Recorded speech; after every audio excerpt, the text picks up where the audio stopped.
કેવાપણું કેવાપણું કરે, કઈ વાત કરવી, કયો શું કેવું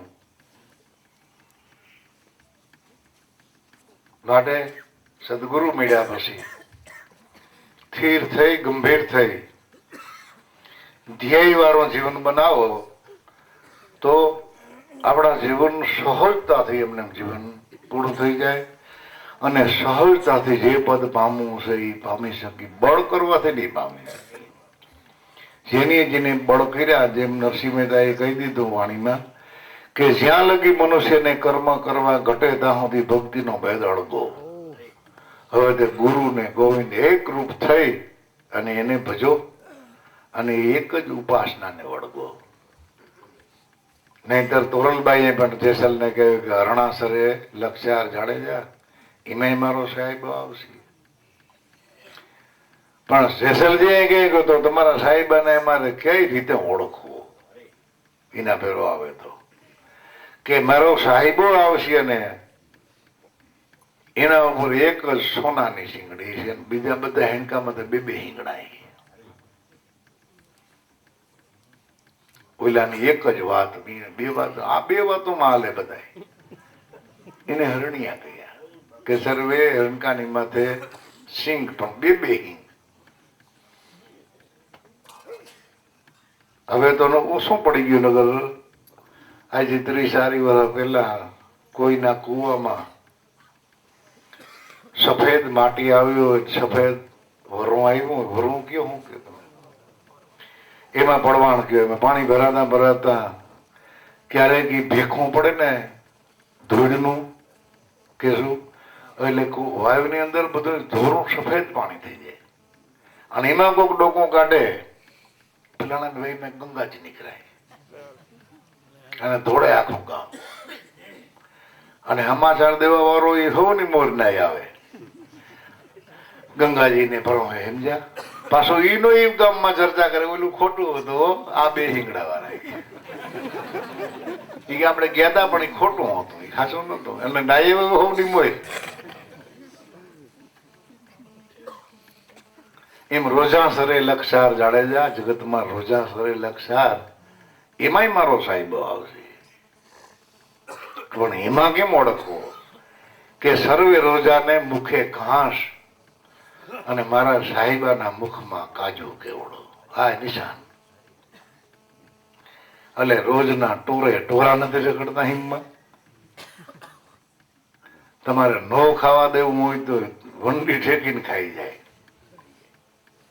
ઈ રોજ ધરાર ખાઈ જાય અને એના મોઢામાં ઘાસ સિવાય બીજું કઈ હોય નહીં. પણ જે સાહેબ છે એના મુખમાં તો કાજુ કેવડાની ફૂલની સુગંધ આવે છે. એ દાણે તારે ઓળખી લેવાનું. બીજું એનું કોઈ નિશાન નથી. એટલે જગત ની અંદર રહેનારા મનુષ્ય અને એ જ મનુષ્યના સાથે રહેનારા સંતો, એમાં કાંઈ ઘાટમાં, આકારમાં, રંગમાં, રૂપમાં, દેહમાં કાંઈ ફેરફાર નથી. પણ જેના નેણ અને વેણ સાબિત છે, જેના વિચારો કેળવાઈ ગયેલા છે, જેનું જીવન કેળવાઈ ગયું છે, જેની દ્રષ્ટિ કેળવાઈ ગયા છે, એને એના બોલથી તોલ કરજો તો જ સંતને આપણે ઓળખી લઈએ. નકર ન ઓળખાય. ઓખા ભગતે શું કહ્યું?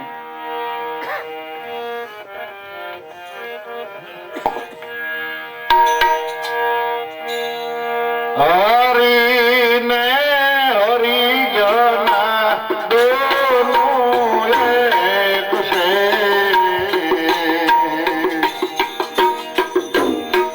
જેમ હોય પાણીમાં પાણી,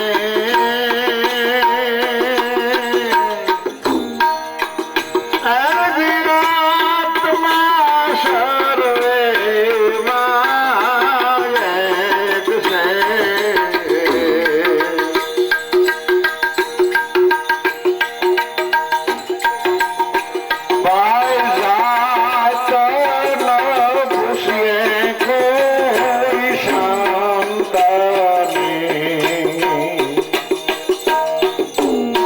સાંભળીએ મુખની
ભક્ત રૂપે જ ભગવાનનો ભેટો થાય.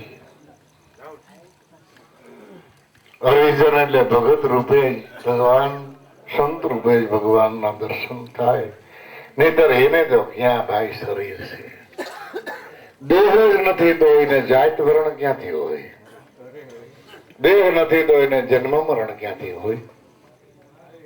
એટલે જાત ન પૂછીએ કોઈ સંતની, સાંભળીએ મુખની વાણી.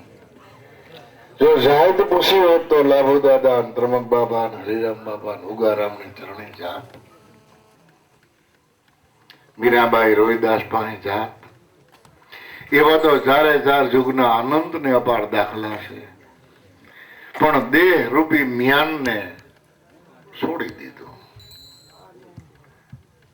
અને તેગું લેજો તલવારનું તાણી. જે તલવારને કાયમની માટે હાથ ફેરો થતો હોય ને ઈ યુદ્ધમાં હાલે. પણ અમુક તો મ્યાન એવા હોય રૂપારામ, બે જણા ખેંચે તોય તલવાર નીકળે નહીં. ઈ સીપડું ના સુધારે, ઈ લડાઈમાં હાલે કરું. પણ મ્યાન પાસે ગલે ને હું તો એમ કહું ખપાઈ માથે હુતેણી બાંધેલી હોય, સિથરે હાલ ભલે જીવન હોય, પણ એનું જે તેગું છે, જે એનું કલેજું છે, જે એની સમજણ છે, એ વાણી દ્વારા આપણને ઓળખાય. એના બોલથી એનો તોલ થાય.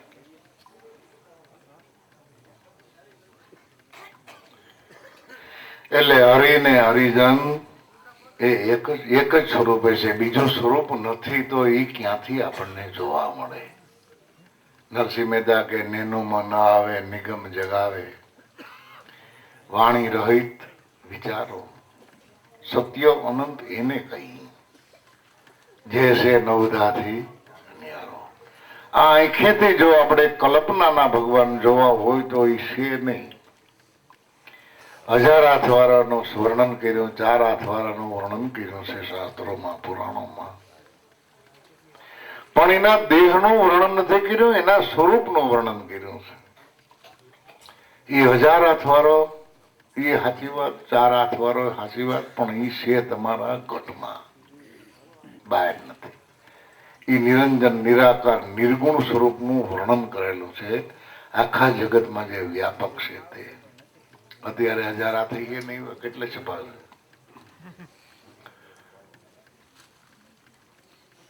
1000 માણા હોય તો 2000 હાથ થાય, 500 માણા હોય તો 1000 હાથ થાય. પણ 1000 હાથ છે એના બીજાના નથી. એકને આધારે અનંત ઘાટ આકાર, રૂપ, રંગ, વિસ્તાર, પ્રકાશી રહ્યો જો હોય તો એકને આધારે. એક નથી તો જગત નથી. આ જગત અંધકાર ધંધુકાર થઈ જાય, કરીએ નળીએ. એ જ વૈરાટ સ્વરૂપ કૃષ્ણ ભગવાને અર્જુનને બતાવ્યું કે આ જગત રૂપી જે વૈરાટ છે એ મારા આધારે જ છે. એ તને ખબર નથી. તું શું નર, હું શું નારાયણ. આવા તો તારા મારા કેટલાય અવતાર થઈ ગયા. પણ જોઈ પાછા અવતારને જોઈ યાદ કર, અને જે દી આપણે ભેરા થયા હતા એ ઠેકાણાને યાદ કર તો તને યાદ આવશે, નકર યાદ નહીં આવે. અને હજી આ દેહ આપણા કાયમ નથી. તારા દેહ ને પડવું જોઈએ, મારા દેહ ને પડવું જોઈએ અર્જુન. તો પાછી આપણે મુલાકાત લેવી હોય તો ક્યાં લેવું, ક્યાં તો મને ગોતીશ? કે મને તારે ગોતવું હોય તો જ્યાં આત્મજ્ઞાનની ચર્ચા થાય છે, જ્યાં ગુરુગમ દ્રષ્ટિ જાગેલી છે, જેના ઘટમાં રેણી કરણીની જે ટંકશાળ પડે છે, એ શબ્દ ભાષા મારા સ્વરૂપમાંથી જ નીકળે છે. ન્યા હું છું તો ન્યા ગોતજે, કોઈ મનુષ્યના હૃદયમાં ગોતજે. પણ એ અર્જુન જેવો અધિકારી હોય તો ઓળખી શકે ને. એવા જો અધિકારી હોય, જાણી શકે, તો એને ખ્યાલ આવે કે રામની હાજરી છે, કૃષ્ણની હાજરી છે, 33 કરોડ દેવતાઓની હાજરી છે અને દેવના દેવ સદગુરુ દેવની પણ હાજરી છે. વયા ગયા એમ જો અફસોસ કરીએ તો કાબા લૂટી જાય. કૃષ્ણ ભગવાન પ્રાસીના પીપરે વયા ગયા, સ્વર્ગવાસ સ્વીકારી લીધો અને અર્જુનને એમ થયું કે ભગવાન વયા ગયા, ભગવાન વયા, ભગવાન વયા ગયા. એમાં જે દ્રષ્ટિ પોતાની હતી બે દ્રષ્ટિ થઈ ગઈ હતી, એક દ્રષ્ટિ અને બે દ્રષ્ટિ. કાબાવે એક દેખાય કાબો અને એક દેખાય ગોપી. ઘા કેમ કરવો? ઈનું અર્જુન, ઈનું બાણ અને કાબાવે લૂંટી લીધો. એટલે સમય બળવાન, પુરુષ નહીં બળવાન. અર્જુન ને કાબાએ લૂંટ્યો, ઈનું ધનુષ, ઈનું બાણ. તો શું કરી શકીએ? આજ આપણે બેઠા છીએ તો આપણી વચ્ચેથી રમણીકની ભાઈની ગેરહાજરી નથી. લૂંટાઈ લઈએ. મારો નાથ છે ભાઈ, એનો બગીચો છે. આપણે કોઈ પણ બગીચામાં જઈએ તો આપણને સારું લાગતું એ ફૂલ ન લઈ, બીજા નબળા ફૂલ લઈ. તો આ તો પરમાત્માનો બગીચો, અને એ બગીચામાંથી એને ગમતું હોય એમ કરે. જીવડો જાજી ઝંખના કરે, પ્રભુને ગમતું હોય એમ કરે. આ શિવભાઈની ક્યારે ક્યારે એવા ભજન બોલતા હોય, કીર્તન બોલતા હોય. આપણી તો ઘણી ઝંખનાઓ છે, પણ આપણું ધૈર્ય થાય નહીં. પરમાત્માનું ધૈર્ય ગમે નહીં, એનું નામ વિટમણા. પરમાત્માની જે કઈ ધૈર્ય, પરમાત્માને જે કઈ કરવું હોય ને એ પૂર્વમાં સહી કરી દેવી કે મારા નાથ તારી ઈચ્છા.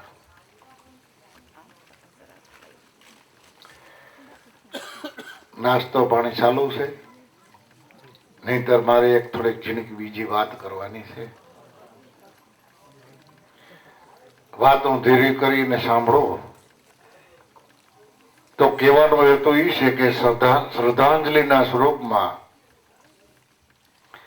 આપણે બધાને જેને જે માનતા હોય એ દેવનું ભજન કરતા કરતા જેટલા શ્વાસા એને અર્પણ થાય એટલા આપણે અર્પણ કરવા.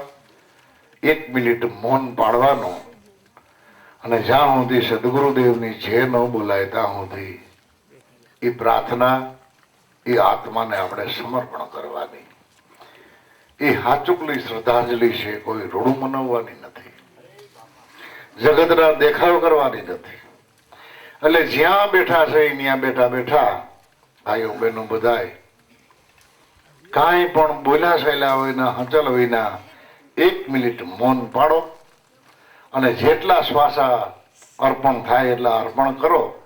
જ્યારે જે બોલાય ત્યારે પછી બે વાત કરવી હોય તો કરજો.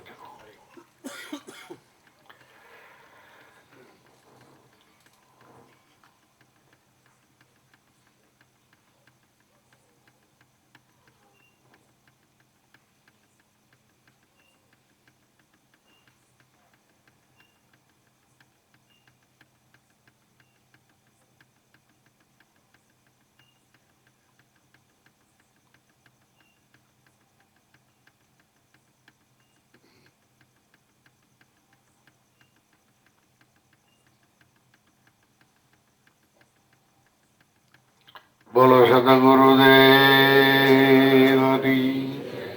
સત્ય સનાતન ધર્મની, अपने अपना गुरुदेवनी जय गुरुदेव।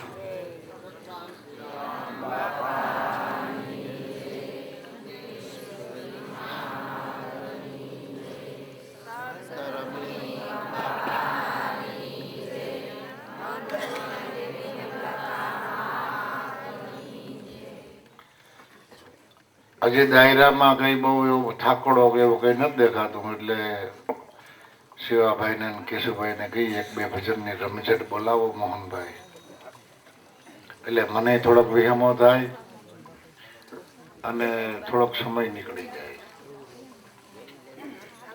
ત્યાં નડતા હોય ને ખેવી નાખો, ગાડું આવતું હોય તો ગામ ને કે ભાઈ ગામ ખેવો મારું ગાડું આવે.